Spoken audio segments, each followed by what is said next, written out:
दोस्तों, आप किसी शादी पार्टी में जाते हैं, गाना बजने लगता है और लोग नाचने लगते हैं, लेकिन अचानक आपकी नजर एक ऐसे व्यक्ति पर पड़ती है जो बंदूक को हाथ में लेकर हवाई फायरिंग कर रहा होता है और आप सोचने लगते हैं कि आपको वहां रहकर पार्टी का आनंद लेना चाहिए या किसी सुरक्षित स्थान पर चले जाना चाहिए। चाहे किसी की शादी हो, जन्मदिन समारोह हो या नए साल का जश्न के दौरान गोली चलाना न केवल भारत में बल्कि रूस, अमेरिका, पाकिस्तान, अफगानिस्तान के अलावा अन्य कई देशों में आम बात है। इस वीडियो में हम देखेंगे कि हवाई फायरिंग के दौरान फायर की गई गोली के साथ क्या होता है, क्या यह वापस जमीन पर गिरती है, और अगर गिरती है तो अगर ये किसी आदमी के ऊपर गिरे तो यह कितनी खतरनाक हो सकती है। दोस्तों, एक पुरानी कहावत है कि जो ऊपर जाता है उसे नीचे आना ही होता है, और ये कहावत पृथ्वी की सतह से फेंकी गई या दागी गई किसी भी वस्तु के लिए सही है जो अंतरिक्ष तक नहीं पहुंच पाती है, अब चाहे वो गोली हो या फिर एक क्रिकेट बॉल। पर क्या किसी गन से फायर की गई गोली में इतनी स्पीड होती है कि वो अंतरिक्ष में जा सके?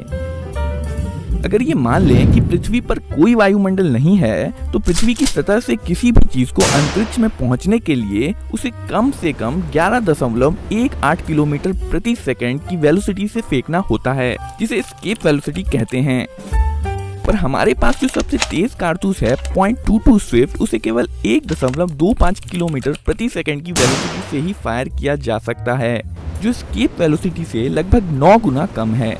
इसलिए अगर ये मान लिया जाए कि पृथ्वी पर कोई वायुमंडल नहीं है, तब भी गोली पृथ्वी के गुरुत्वाकर्षण से बच नहीं पाएगी और वापस पृथ्वी पर आ गिरेगी। लेकिन चूंकि पृथ्वी पर वायुमंडल है, इसलिए एयर रेजिस्टेंस के कारण गोली की अधिकतम ऊंचाई और भी बहुत कम हो जाती है।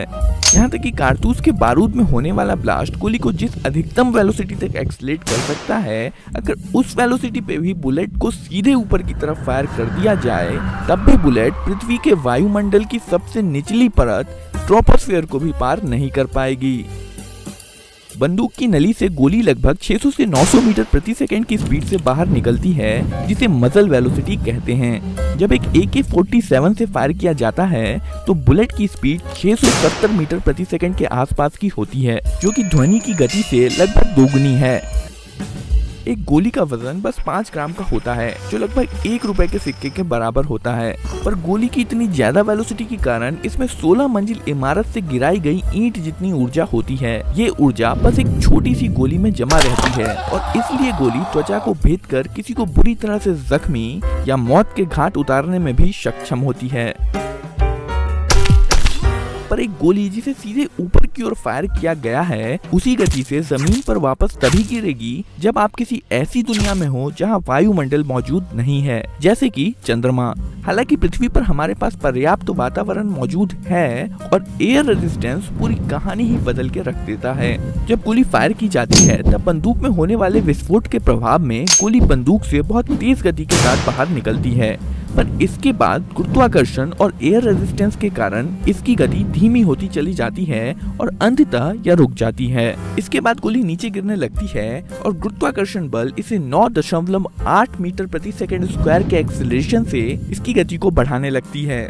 पर इसी समय हवा गोली पर उल्टी दिशा में घर्षण बल लगा रही होती है, जिसके कारण इसकी वेलोसिटी कुछ कम हो जाती है। गुरुत्वाकर्षण के कारण जैसे जैसे गोली की गति बढ़ती जाती है, वैसे वैसे हवा का घर्षण बल भी बढ़ता जाता है और एक समय ऐसा आता है जब गुरुत्वाकर्षण बल और हवा का घर्षण बल बराबर हो जाते हैं। इस अवस्था में गोली पर कोई नेट फोर्स नहीं लगता है और गोली की वेलोसिटी बढ़ना बंद हो जाती है और अब चाहे गोली जितनी भी नीचे गिरे, इसकी वेलोसिटी नहीं बढ़ती है। ये वेलोसिटी गोली की आखिरी वेलोसिटी है, जिसे टर्मिनल वेलोसिटी कहते हैं। गोली धरती पर भी इसी टर्मिनल वेलोसिटी से गिरती है। एक्सपेरिमेंट से पता चला है कि नीचे गिरने के दौरान गोली 60 से 90 मीटर प्रति सेकंड की टर्मिनल वेलोसिटी प्राप्त कर लेती है। बुलेट जिसे कि सीधे ऊपर की ओर फायर किया गया था, अगर वह मुंह के बल बिना हिले डुले गिरे तो इसकी गति काफी ज्यादा हो सकती है, पर आमतौर पर ऐसा नहीं होता है, जिसके कारण इसकी गति काफी कम हो जाती है।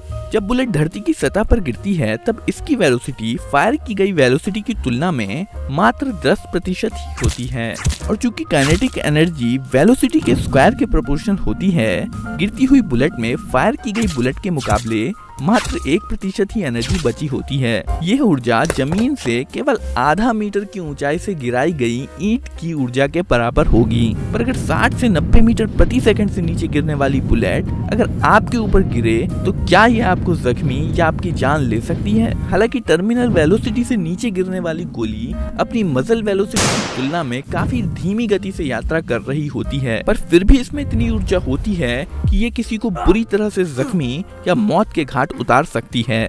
मानव त्वचा को भेदने के लिए बुलेट में जो मिनिमम वेलोसिटी होनी चाहिए वो है 40 से 50 मीटर प्रति सेकंड।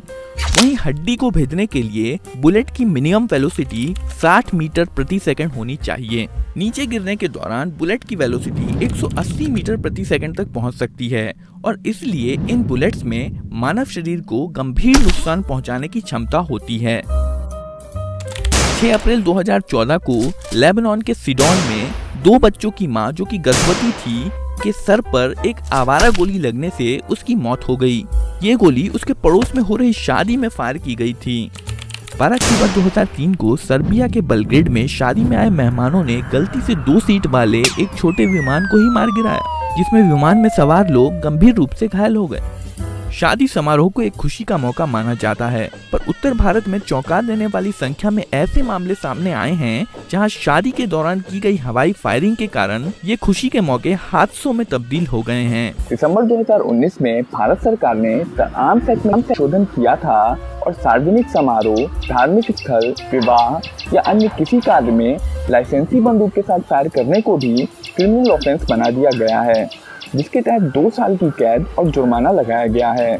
पर अब आपके मन में शायद ये सवाल आ रहा होगा कि अगर जश्न के दौरान फायर करना इलीगल है तो मिलिट्री फ्यूनरल्स के समय फायरिंग क्यों की जाती है?